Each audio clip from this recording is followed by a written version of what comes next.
I can hear the demons call when they do what they do. And now I feel like taking off, find a place with a view. The pain is never gonna stop if it's controlling you. I know that time can heal it all. I just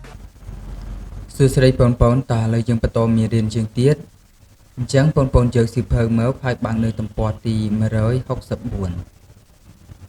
អញ្ចឹងបងប្អូនមើលខាងលើនេះគេដាក់ថា Unit 26 Transport Choices ជម្រើសនៃការដឹកជញ្ជូន Transport Choices which is better ជម្រើសនៃការដឹកជញ្ជូនមួយណាប្រសើរជាងឬក៏មួយណាល្អជាង Number 1 Look at the pictures ចូលកន្លែងមើលរូបភាព How many differences can you think of between the two types of transportation តើអ្នកអាចគិតថារវាងការដឹកជញ្ជូនពីរមានភាពខុសគ្នាច្រើនដូចម្តេចឬក៏ច្រើនដែរឬទេអញ្ចឹងកន្លែងនេះគេឲ្យបងប្អូនប្រៀបធៀបគ្នារវាងការដឹកជញ្ជូននឹងពីរតើវាខុសគ្នានឹងដូចម្តេចខ្លះបើន័យថាខុសគ្នាអ្វីខ្លះខុសគ្នាច្រើនឬតិចអញ្ចឹងកន្លែងនេះគេឲ្យបងប្អូនប្រៀបធៀបគ្នារវាងការដឹកជញ្ជូនអញ្ចឹងឥឡូវគេឲ្យយើងមើលរូបភាពនេះនេះរវាងឡានហើយនឹងម៉ូតូនេះតើការដឹកជញ្ជូនពីរហ្នឹងវាខុសគ្នាដូចម្តេចឥឡូវបងប្អូនកន្លែងមកខាងក្រោមទៀត number 2ជាមើល number 2គេដាក់ថា lesson ចូលស្ដាប់ What are Pisay and Vatai arguing about តើ Pisay ហើយនិង Vatai ប្រកែកគ្នាអំពីអ្វីកំពុងប្រកែកគ្នាអំពីអ្វីអញ្ចឹងឲ្យយើងស្ដាប់សិនបានយើងដឹងថាតើគាត់ប្រកែកគ្នាអំពីរឿងអី Who do you agree with why គេសួរថាតើនរណាយល់ព្រមជាមួយហេតុអ្វីអញ្ចឹងកន្លែងនេះគេឲ្យយើងស្ដាប់សិនបងប្អូននេះហើយ number 3 នេះក៏ស្ដាប់ដែរឥឡូវយើងទៅស្ដាប់កន្លែងហ្នឹងសិនដើម្បីយើងដឹងថាតើពួកគាត់ហ្នឹងប្រកែកគ្នាតាក់ទងនឹងរឿងអីគេតើឥឡូវយើងទៅស្ដាប់ទាំងអស់គ្នានេះគឺជា tab script 9.26 ហើយនឹង point 1 ដែលខ្ញុំបានច្រឡងវាយកមកដាក់នៅទីនេះដើម្បីងាយស្រួលអានទាំងអស់គ្នាឥឡូវបងប្អូនមើលទាំងអស់គ្នាឥឡូវយើងអានសិនបន្ទាប់មកចាំយើងរៀនបកប្រែទាំងអស់គ្នា Pisay come on Vatai we need to leave if we're going to get to the cinema on time Vatai what the movie doesn't start for more than an hour Pisay I know but the public bus is leaving now Vatai the bus why are we taking the public bus Motor taxi are a good ways to get around Pisay yes I agree but I feel the public bus is better I can update my Facebook status and relax during my ride. Besides, my hair stays nicer because I don't have to wear a helmet.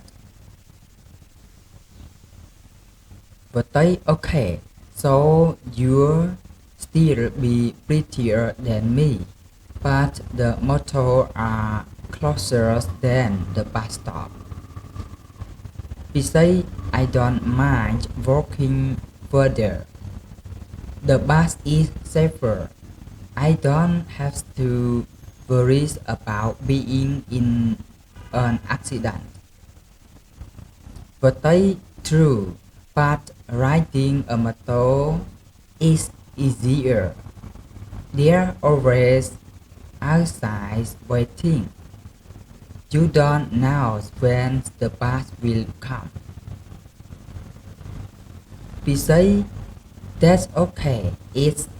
healthier than breathing the exhaust of car. As I sit on the motor and bus driver, there's be 500 real please. He say, and it's cheaper than a motor ride.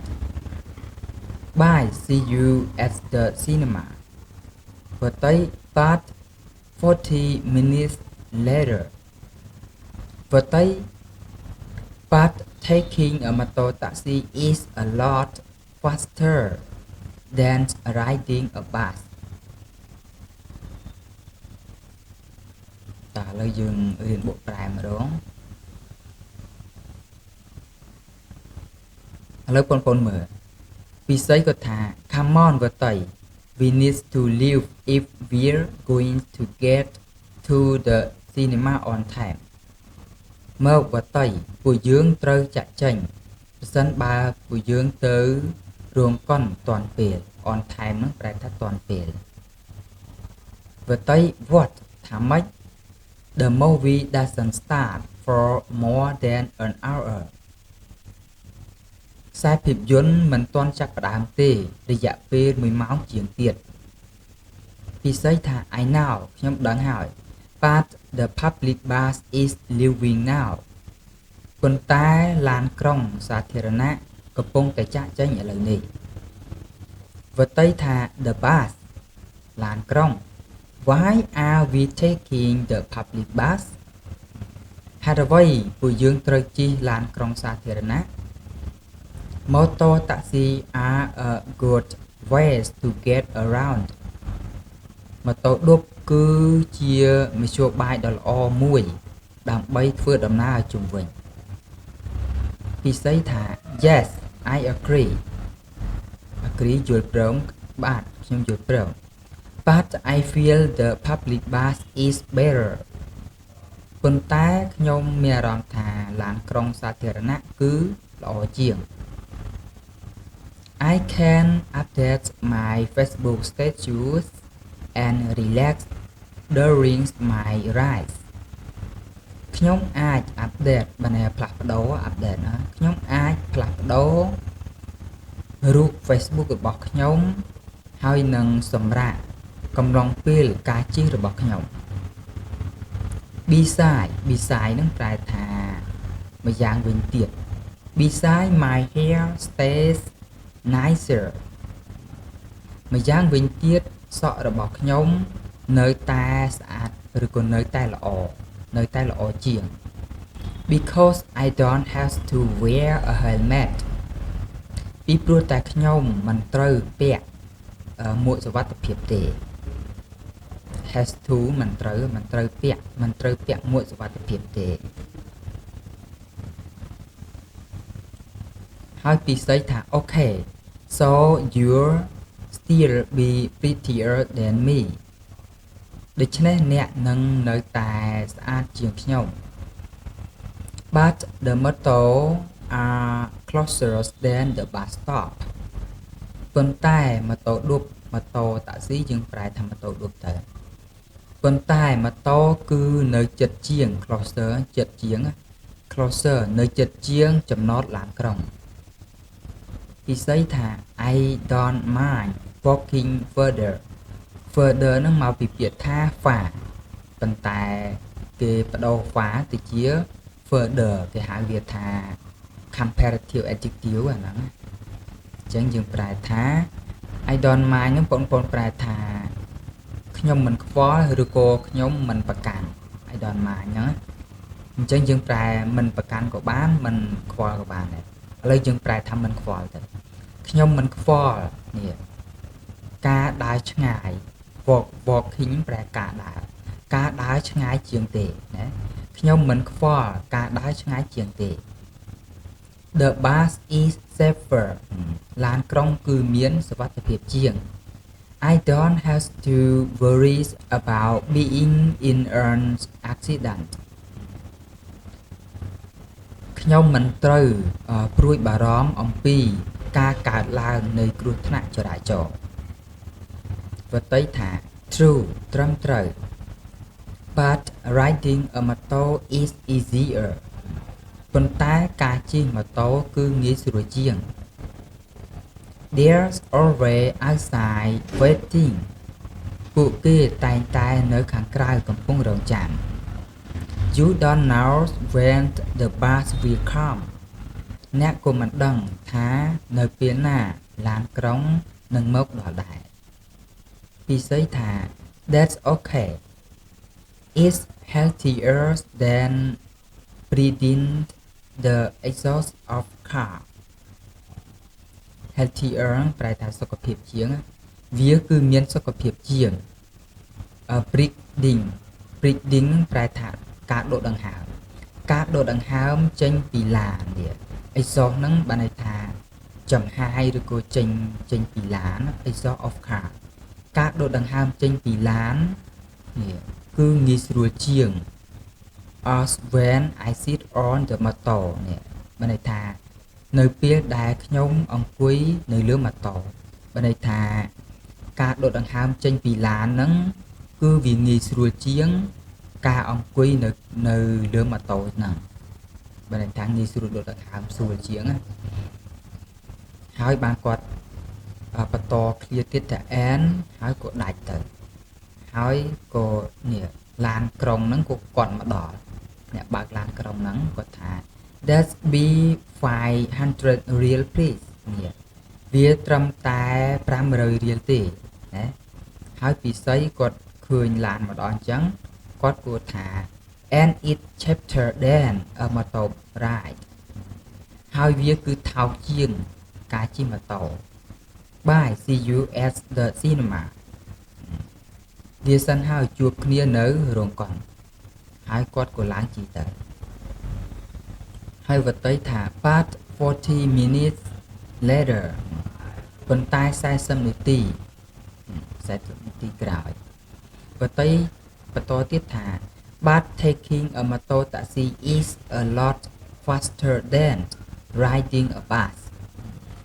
ប៉ុន្តែការជិះម៉ូតូតាក់ស៊ីឬក៏ការជិះម៉ូតូឌុបគឺវាលឿនជាងខ្លាំងណាស់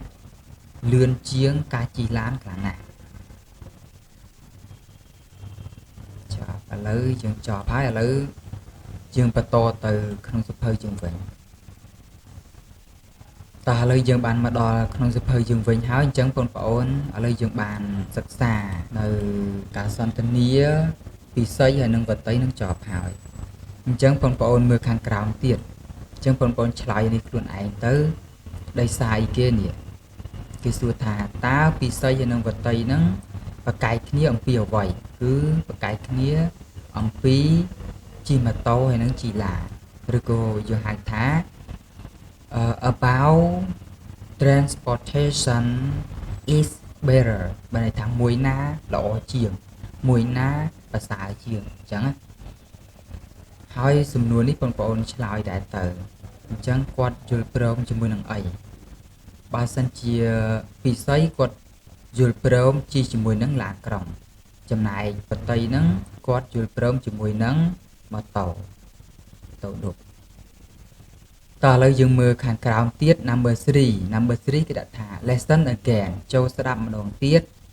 use the correct form of the words in the box to complete the sentence កែតម្រង់នៃពាក្យនៅក្នុងប្រអប់ដើម្បីបំពេញនៅប្រយោគអញ្ចឹងបងប្អូនមើលខាងក្រោមនេះគឺជាពាក្យមានដូចជា easy close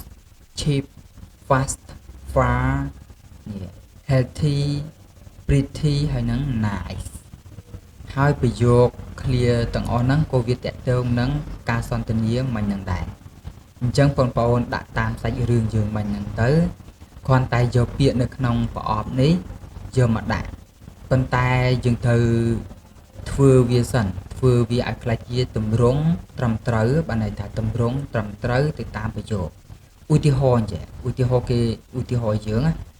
We are taking the bus ណា because it's better ពួកយើងជិះឡានក្រុងនេះពីព្រោះតែវាល្អជាងអញ្ចឹងពាក្យល្អហ្នឹង better ហ្នឹងមកពីពាក្យអីគេគឺមកពីពាក្យថា good អញ្ចឹងយើងធ្វើ good ហ្នឹងទៅជា better បានតែល្អជាងវាគឺជា comparative adjective តទៀតឥឡូវបងប្អូនមើលតទៀត number 2 គាត់និយាយថា okay so you នេះ still be គេ still be គេកន្លែងហ្នឹងគាត់និយាយថា still be pretty than me នេះអញ្ចឹងបងប្អូនយកពាក្យ pretty យកមកដាក់មកប៉ុន្តែយើងត្រូវឆាំង y នេះទៅជា I ហើយបន្ថែម er ទៅវាខ្លាយទៅជា prettier ឥឡូវបងប្អូនធ្វើទាំងអស់គ្នាឥឡូវខ្ញុំដាក់ឲ្យមើលអញ្ចឹងយើងដាក់ថា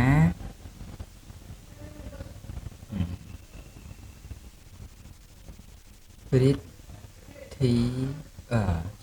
យើងដាក់អញ្ចឹងទៅយើងឆាំង y ទៅជា I ហើយថែម er then me តទៀត number 3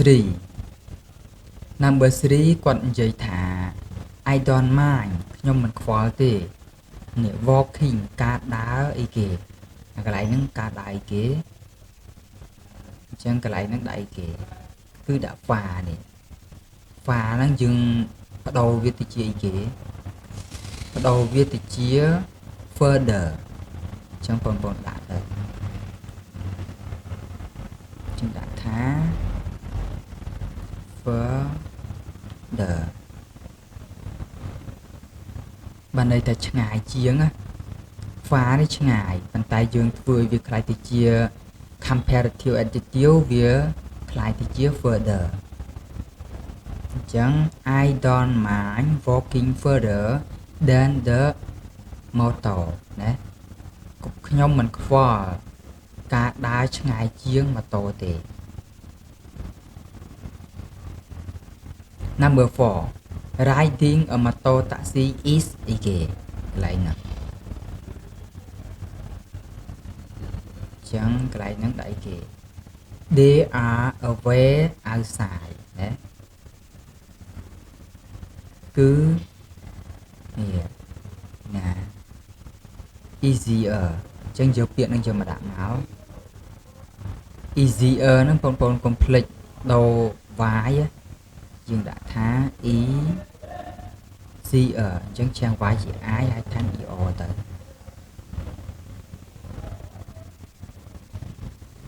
riding a motor taxi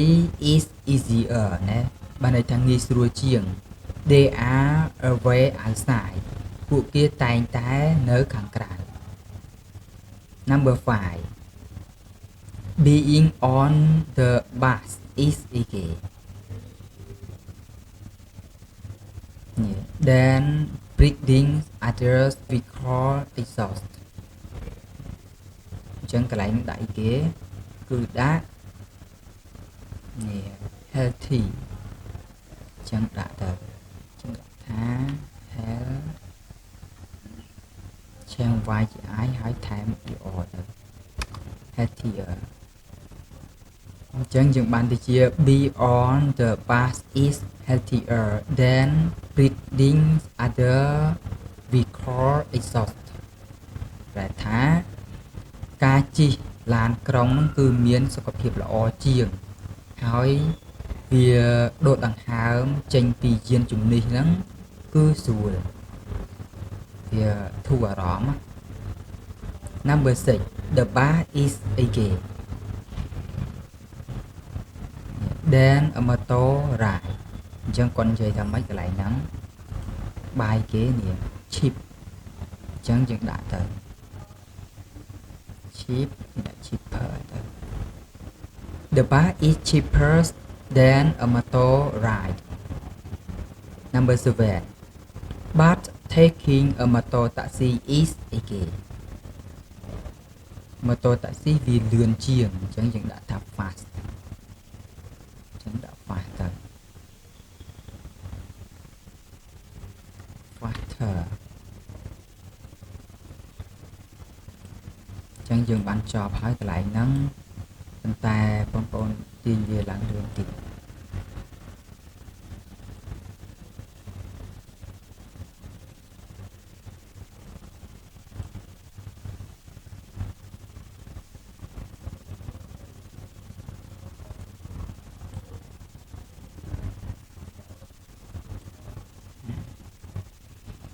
Chẳng bọn bọn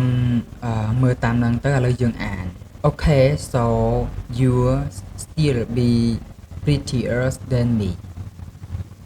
I don't mind walking further than the motors. Riding a motor taxi is easier. They are away outside. Being on the bus is healthier than breathing others because exhaust. Number 6. The bus is cheaper than a motor ride. But taking a motor taxi is faster than taking a bus. គាត់ថាជិះម៉ូតូឌុបហ្នឹងគឺលឿនជាងការជិះឡានឥឡូវបងប្អូនមើល number 4 គេដាក់ថា look at the example and choose the correct answer ចូលកលេចមើលឧទាហរណ៍ហើយជ្រើសរើសនៅចម្លើយដែលត្រឹមត្រូវអញ្ចឹងបងប្អូនមើលខាងក្រោមនេះគេដាក់ថា the motor driver are closer than the bus stop ណាអ្នកបើកម៉ូតូគឺនៅជិតជាងចំណតឡានក្រុង is cheaper than a motor ride វាគឺថោកជាងការជិះម៉ូតូអញ្ចឹងពីរនេះគេឲ្យយើងប្រៀបធៀបគ្នាដូចពាក្យថា cheap ហ្នឹងថោកដល់ពេលយើងថែម er ទៅហើយនឹង than ទៅជា cheaper than បានន័យថាថោកជាងហើយដល់ពេល close នេះចិត្តដល់ពេល closer than ទៅជាចិត្តជាងវិញអាហ្នឹងគេហៅថាប្រៀបធៀបអញ្ចឹងបងប្អូនមើលខាងក្រោមនេះគេដាក់ថា regular comparative បានន័យថាគុណនាមប្រៀបធៀបទៀងទាត់regular ហ្នឹងដូចជាកិរិយាសព្ទអញ្ចឹងយើងឃើញកិរិយាសព្ទមាន regular verb ហើយនឹង irregular verb អញ្ចឹងអាហ្នឹងដូចគ្នាដែរ regular comparative ហើយនឹង irregular comparative ណាអញ្ចឹងវាមានគុណនាមប្រៀបធៀបទៀងទាត់ហើយនឹងគុណនាមប្រៀបធៀបមិនទៀងទាត់ដូចគ្នាដែរទៀងទាត់ហ្នឹងយ៉ាងម៉េចទៀងទាត់ហ្នឹងបានន័យថាពាក្យដែលប្រើធម្មតាហើយបន្ថែមនៅអ្វីដែលគេកំណត់ឲ្យយើងមើលហ្នឹងគឺធម្មតាឧទាហរណ៍ថា close ទៅជា closer ណាអញ្ចឹងបានន័យថាវាទៀងទាត់ close នៅតែ close ដែរគ្រាន់តែថែម er ហើយនឹង than មកគឺទៅជា closer than បានន័យថាប្រៀបធៀបបានคล้ายទៅជា comparative adjective ដល់ពេល short នេះអញ្ចឹងដែរ short យើងដូរទៅជា shorter ដូចគ្នាប៉ុន្តែបើសិនជា irregular comparative នេះខុសពីអាហ្នឹងណាបើន័យ good នេះអត់មាន gooder ទេគឺវាដូរទៅជា better អញ្ចឹងទៅអញ្ចឹងកន្លែងនេះគ្រាន់តែលើកមកប្រៀបធៀបអំពី regular ហើយនឹង irregular comparative ទេឥឡូវបងប្អូនមើលនៅក្នុង regular comparative យើងវិញមាន3ចំណុចទី1គេដាក់ថា comparatives are used to show how two people or things are the same or different in some way កន្លែងនេះគេឲ្យយើងជ្រើសរើសគេដាក់ថាការប្រៀបធៀបត្រូវបានប្រើដើម្បីបង្ហាញនៅរបៀបឬក៏លក្ខណៈមនុស្ស2នាក់ឬក៏វត្ថុ2ដូចគ្នាឬក៏ខុសគ្នាអញ្ចឹងកន្លែងនេះគេសួរយើងថាតើដូចគ្នាឬក៏ខុសគ្នាបង្ហាញពីមនុស្សឬក៏វត្ថុ2ហ្នឹងដូចគ្នាឬក៏ខុសគ្នាគឺខុសគ្នាបើសិនជាមនុស្សដូចគ្នាគេអត់ប្រៀបធៀបទេអញ្ចឹងបានន័យថាគេប្រៀបធៀបហ្នឹងគឺបង្ហាញអំពីភាពខុសគ្នាអញ្ចឹងយើងអាចគុំវងកន្លែងនេះទៅជ្រើសរើសយកពាក្យថា different បានន័យថាការប្រៀបធៀបហ្នឹងត្រូវបានគេប្រើដើម្បីបង្ហាញពីលក្ខណៈមនុស្ស2នាក់ឬក៏វត្ថុ2ដែលខុសគ្នានៅក្នុងវិធី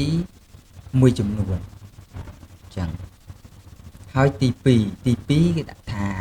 they are used to show less ឬក៏ more of a quality or characteristic ហ្នឹងបានន័យថាលក្ខណៈដល់ពេល quality នេះគុណភាពហើយដល់ពេល less នេះប្រែតិច more ច្រើនអញ្ចឹងគេប្រែថាពួកវាត្រូវបានប្រើដើម្បីបង្ហាញចំនួនតិចឬក៏ច្រើនអាហ្នឹងគេសួរយើងនៃគុណភាពហើយនឹងលក្ខណៈអញ្ចឹងយើងត្រូវយកពាក្យចំនួនច្រើនបើន័យថាបង្ហាញអំពីចំនួនដែលមានច្រើនអំពីគុណភាពឬក៏លក្ខណៈហ្នឹងប៉ុន្តែបើតិចក៏គេប្រៀបធៀបគ្នាដែរបើន័យថាចំនួនតិចជាងអញ្ចឹងទៅអាហ្នឹងប្រៀបធៀបបើច្រើនជាងបើតិចជាងការប្រៀបធៀបណាឥឡូវយើងមើលតទៀត number 3 គេដាក់ថា we add er ឬក៏ es តើយើងត្រូវបន្ថែម er ឬក៏ es អញ្ចឹងជាទូទៅគឺគេបន្ថែម er អត់បន្ថែម es ទេ and you is ឬក៏ then អញ្ចឹងប្រើ is ឬក៏ then គឺប្រើ then អត់ប្រើ is ទេ after the comparison បានន័យថាយើងបន្ថែម er ហើយប្រើ then បន្ទាប់ពីប្រៀបធៀបឥឡូវយើងមើលខាងក្រោមគេឧទាហរណ៍យើង close ទៅជា closer than ណាថែម er ហើយមាន then នេះ short អញ្ចឹង short ហ្នឹងយើងដាក់ទៅជា shorter អញ្ចឹងបងប្អូនដាក់កន្លែងហ្នឹងដាក់ថា shorter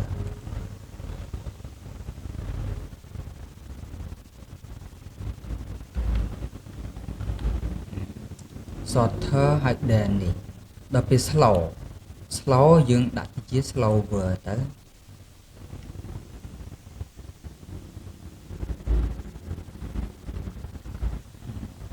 slower ហើយយើងដាក់ then ទៅ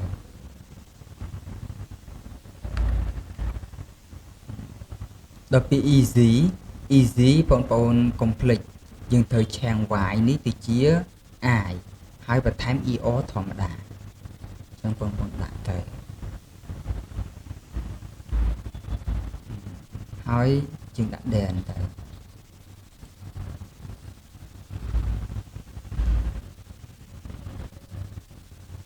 នេះជាការស្រេចអញ្ចឹងបងប្អូនចំណាំនោះថា regular comparative ហ្នឹងគឺយើងគ្រាន់តែបន្ថែម er ហើយមាន then នឹងធម្មតា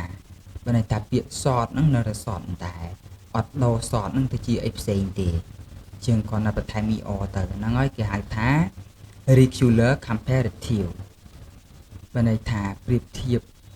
ធម្មតាទៀងទាត់បើន័យថាប្រៀបធៀបធម្មតាហើយប៉ុន្តែលក្ខណៈពាក្យហ្នឹងវាទៀងទាត់វានៅតែបើន័យថា close នៅតែជា close ដែរគ្រាន់តែថែមsuffix វាគេហៅថា er ហើយនឹង then ហ្នឹងឥឡូវយើងចុះមកក្រោមមើលគេដាក់ថា regular comparative ហ្នឹងគឺលក្ខណៈប្រៀបធៀបខុសធម្មតាបើន័យថាមិនខុសមិនទេខុសពាក្យបើន័យថាពាក្យហ្នឹងវាផ្លាស់ប្ដូរវាអត់ទៀងទាត់ទេពាក្យហ្នឹងអញ្ចឹងបងប្អូនមើលនេះ number 4គេដាក់ថា some words change the spelling ណាបើន័យថាពាក្យមួយចំនួនហ្នឹងត្រូវបានប្ដូរការប្រកបការ spell of the comparative form នៃទម្រង់ការប្រៀបធៀបហ្នឹងឧទាហរណ៍ good នេះអត់មានសរសេរថា gooder ទេគឺដូរវាទៅជា better វិញហ្នឹងតែទេប៉ុន្តែយើងដូរ good ទៅជា bad អញ្ចឹងយើងបានទៅជា bad ហើយបន្ថែម t ថែម er ទៅជា better ហើយ then នៅទៅ then ដែរដល់ពេល far ហ្នឹងក៏ដូរដែរអត់ឲ្យសេ farther ទេគឺដូរវាទៅជា further វិញអញ្ចឹងយើងដាក់ថា further ហើយ then នៅទៅ then ដែរដល់ពេល bad នេះអាក្រក់អញ្ចឹងទៅជា worse ដូ bed នេះគឺជា was ហើយដល់ពាក្យ den នេះនៅតែ den ដែរទេឥ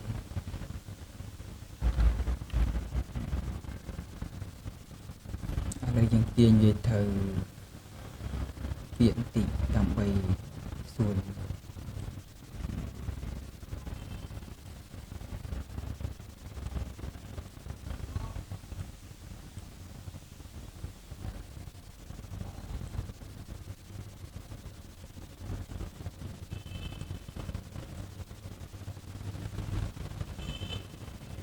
អញ្ចឹងបងប្អូនមើលទាំងអស់គ្នា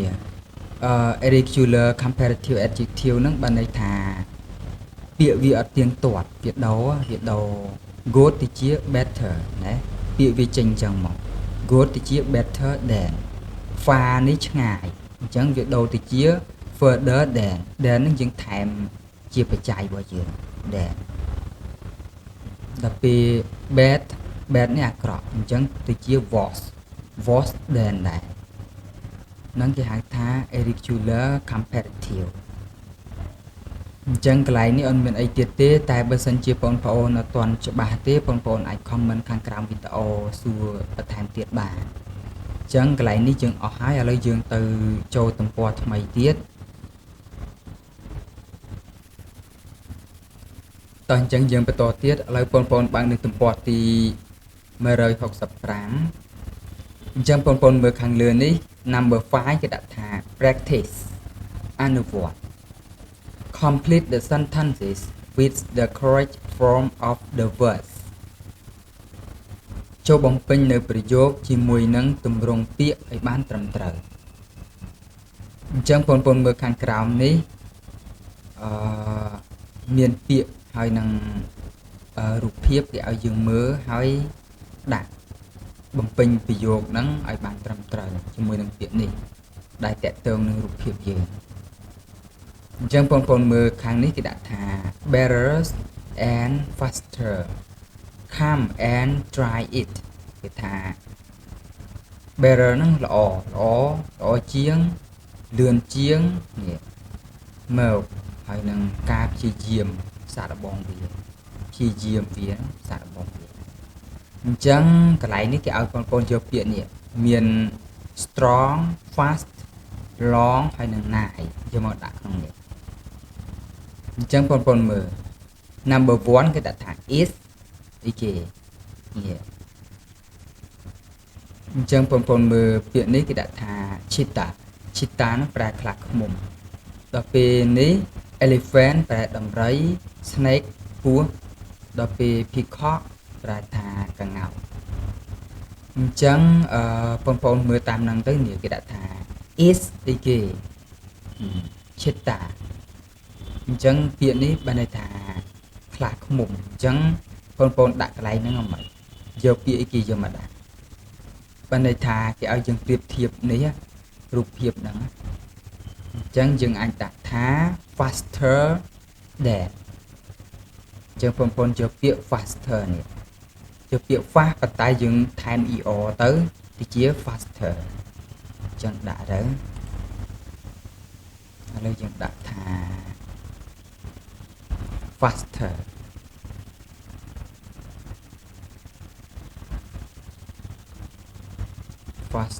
ហើយកុំភ្លេច than ដាក់ than ផងបន្តទៀត number 2 is អីគេ elephant អញ្ចឹងកន្លែងហ្នឹងអីគេ stronger មានន័យខ្លាំងជាងដំរីដោយសារតែវាជាគ្រឿងម៉ាស៊ីនអញ្ចឹងយើងដាក់ថា strong ទៅនេះ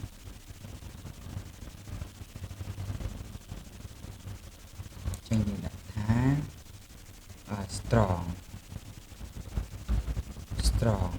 stronger than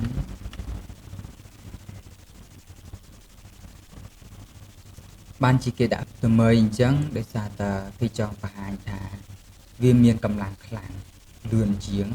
វាខ្លាំងជាងដំរីត្រឹមមកតទៀត number 3 is អីគេ snake បានជាគេយកពាក្យ snake មកប្រៀបធៀបអញ្ចឹងបងប្អូនដាក់អីគេ snake ហ្នឹងគឺគេមិននិយាយអំពីលបឿនទេគឺតាក់ទងនឹងវែងបានន័យថាវាវែងឬក៏យ៉ាងម៉េចអញ្ចឹងបានន័យថាវាវាគេវាវែងជាងសត្វពស់អញ្ចឹងយកពាក្យឡងយកមកដាក់អញ្ចឹងបងប្អូនដាក់ថ្លងទៅ longer than តទៀត peacock ហ្នឹងសត្វក្ងោកអញ្ចឹងកន្លែងហ្នឹងសត្វក្ងោកគឺចង់ប្រៀបធៀបមិនជាមួយនឹងសត្វក្ងោកគឺណាយក្ងោកមិនដែលស្អាតទេអញ្ចឹងណាអញ្ចឹងគឺចង់និយាយថាវាណាយវាល្អជាងនេះ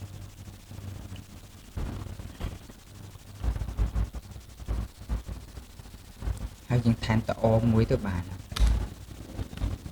nicer than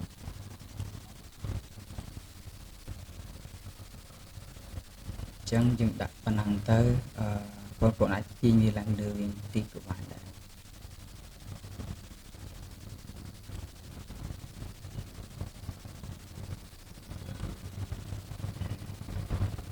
អញ្ចឹងយើងមើលរូបហ្នឹងគេប្រៀបធៀបជាមួយនឹងសត្វដោយសារតែ is faster than នេះ cheetah បានន័យថាវាលឿនជាងសត្វខ្លាឃ្មុំទៀតណាដល់ពេលប្រៀបធៀបជាមួយនឹង elephant ហ្នឹងបានន័យថាហ្នឹងថាតើទៅខ្លាំងប៉ុន្តែម៉ូតូហ្នឹងខ្លាំងជាងតើទៀតនេះ stronger than elephant ដល់ពេលនេះ it's longer than a snake ណាថាពស់ទៅវែងតែវាវែងជាងពស់ទៀត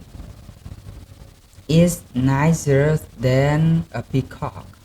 បានន័យថាស្អាតឬក៏ល្អជាងសត្វក្ងោកទៀត is the new blast 2015 ឈ្មោះវានេះ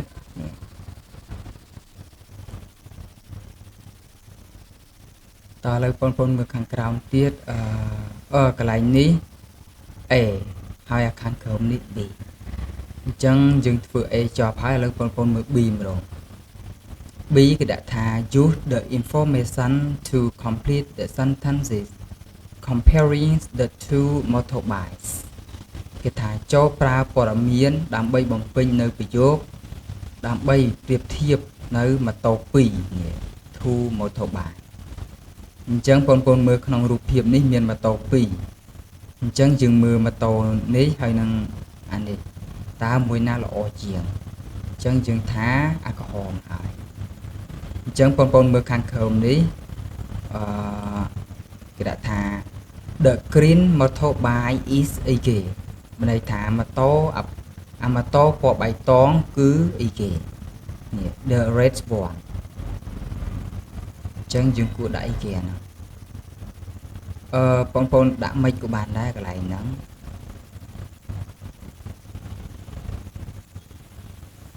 ឥឡូវយើងអាចយកពាក្យនេះយកមកដាក់ត្មងក៏បានដែរនេះមាន strong fast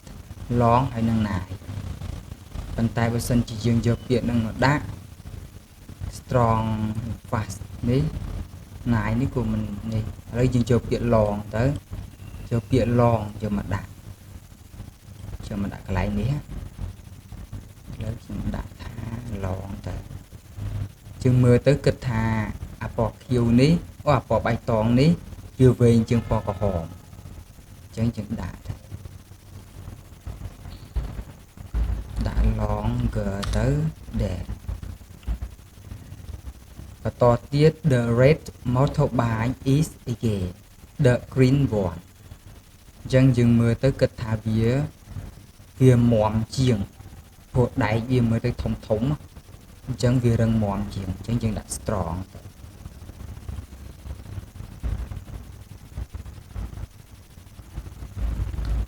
stronger than តទៀត the green motorbike is អីគេកន្លែងហ្នឹងបើយើងនិយាយពីលបឿនអានេះចាញ់អានេះហើយអានេះ100គីឡូម៉ែត្រក្នុង1ម៉ោងចំណែកអានេះ150ក្នុង1ម៉ោងអញ្ចឹងវាលឿនអានេះ50គីឡូអញ្ចឹងយើងដាក់ថា slow ទៅ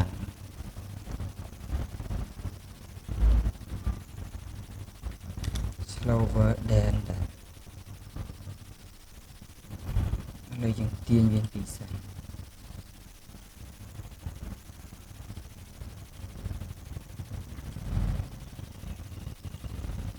ឥឡូវយើងមើល The green motorbike is longer than the red one ខ្ញុំគិតថាអាពណ៌ខៀវនេះអូអាពណ៌បៃតងនេះវាវែងជាងអាពណ៌ក្រហម The red motorbike is stronger than the green one ម៉ូតូពណ៌ក្រហមគឺរឹងមាំជាងម៉ូតូពណ៌បៃតង The green motorbike is slower than the red one ម៉ូតូពណ៌បៃតងគឺយឺតជាងពណ៌ក្រហមអញ្ចឹងអានេះយើងធ្វើហើយឥឡូវបងប្អូនចុះមកក្រោមទៀតមើល C ម្ដង C គេដាក់ថា Write two more sentences about the motorbikes about in your notebook ចូលសរសេរប្រយោគ2បន្ថែមទៀតអំពីម៉ូតូនេះម៉ូតូខាងលើដាក់នៅក្នុងសៀវភៅសរសេររបស់អ្នកអញ្ចឹងគេឲ្យបងប្អូនសរសេរប្រយោគបង្កើតប្រយោគហ្នឹងឲ្យបាន2ប្រយោគទៀតតាក់ទងនឹងម៉ូតូទាំងពីរហ្នឹងសរសេរដាក់ខាងក្រោមហើយបងប្អូនច្រឡងដាក់នៅក្នុងសៀវភៅសរសេររបស់បងប្អូនអញ្ចឹងកន្លែងនេះបងប្អូនអាចសរសេរទៅសរសេរប្រយោគឲ្យបាន2ប្រយោគអញ្ចឹងឥឡូវខ្ញុំដាក់ម៉ូតូនេះមុនឥឡូវខ្ញុំសរសេរដាក់ថាដាក់ទៅនេះចុះដាក់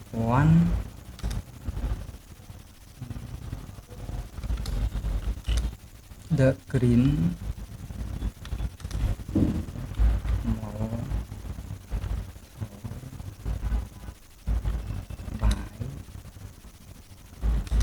is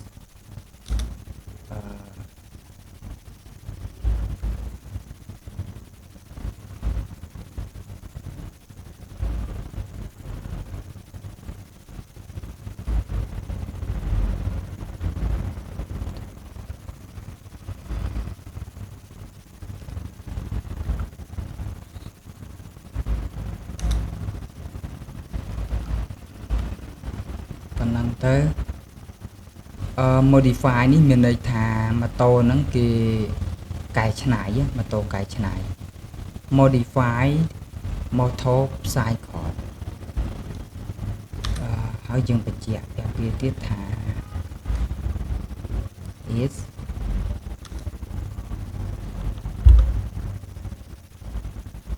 speed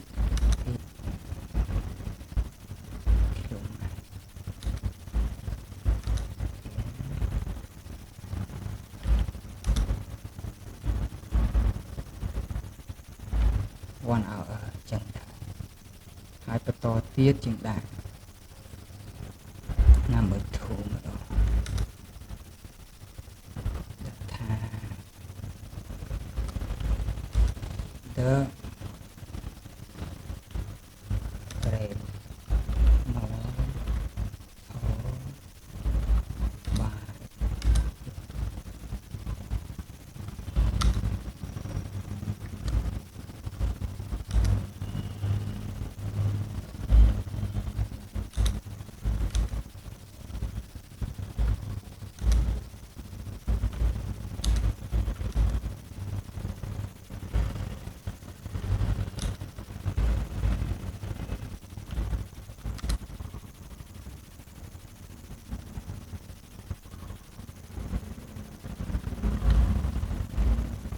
ថែមវាប៉ុណ្ណេះទៅ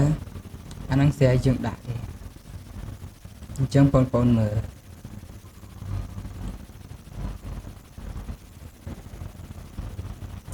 The green motorbike is a modified motorcycle ម៉ូតូពណ៌ខៀវគឺជាម៉ូតូកែច្នៃ Its speed is 100 kilometers in 1 hour ល្បឿនរបស់វាគឺ100 គីឡូម៉ែត្រក្នុង1ម៉ោង 2 The red motorbike is great ម៉ូតូពណ៌ក្រហមគឺអស្ចារ្យបើណែម៉ូតូល្អ Its speed is 150 kilometers in 1 hour and strong ល្បឿនរបស់វាគឺ150គីឡូម៉ែត្រក្នុង1ម៉ោងហើយរឹងមាំធន់អញ្ចឹងអានេះល្អជាងអានេះខ្ញុំគ្រាន់តែសេទៅទេបងប្អូនអាចសរសេរផ្សេងពីហ្នឹងក៏បានដែរអត់អីទេនេះគ្រាន់តែជាឧទាហរណ៍អញ្ចឹងយើងចុះមកក្រោមទៀតគឺ number 6 number 6គេដាក់ថា compare each other ចូលប្រៀបធៀបដទៃទៀតអញ្ចឹងបងប្អូនមើលខាងក្រោមនេះគេដាក់ថា in group of 4 write as many sentences as you can comparing your classmates គេថាបើន័យថា in group of 4បើន័យថាបង្កើតក្រុមឲ្យបាន4នាក់ក្នុងមួយក្រុមឲ្យបាន4នាក់ចូលសរសេរនៅប្រយោគឲ្យបានច្រើនដោយដែលអ្នកអាចប្រៀបធៀបមិត្តរួមថ្នាក់របស់អ្នកអញ្ចឹងបើន័យថាគេឲ្យបងប្អូនបង្កើតប្រយោគផ្សេងទៀតហ្នឹងបើន័យចាប់ក្រុមសិនណាចាប់ក្រុមហើយបង្កើតប្រយោគហ្នឹងប្រៀបធៀបនៅក្នុងថ្នាក់រៀនរបស់បងប្អូនហ្នឹងឧទាហរណ៍ថារូបភាពមួយនោះល្អជាងមួយនោះអញ្ចឹងបងប្អូនដាក់ទៅមើលឃើញរូបអីយើងដាក់រូបហ្នឹងទៅឬក៏ឃើញប៊ិចខ្មៅដៃឬក៏តុកទូអីនៅក្នុងថ្នាក់រៀនយើងសរសេរទៅ this one អីគេ longer than this one and this one is nicer than this one អីចឹងទៅអាហ្នឹងឧទាហរណ៍តែបងប្អូនសរសេរឲ្យបានល្អទៅនៅក្នុងហ្នឹងហើយខាងក្រោមនេះគេដាក់ថា she who can write the most comparison មើលអ្នកដែលអាចសរសេរបានប្រៀបធៀបបានច្រើនជាងគេបើន័យថាហើយមើលតើអ្នកណាអាចសរសេរការប្រៀបធៀបនឹងបានច្រើនជាងគេអញ្ចឹងបងប្អូនអាចសាកល្បងសរសេរនៅក្នុងថ្នាក់រៀនឧទាហរណ៍ថា the student table is longer than the student table អញ្ចឹងទៅ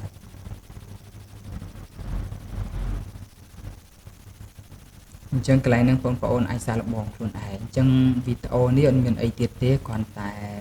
តាក់ទងនឹង comparative adjective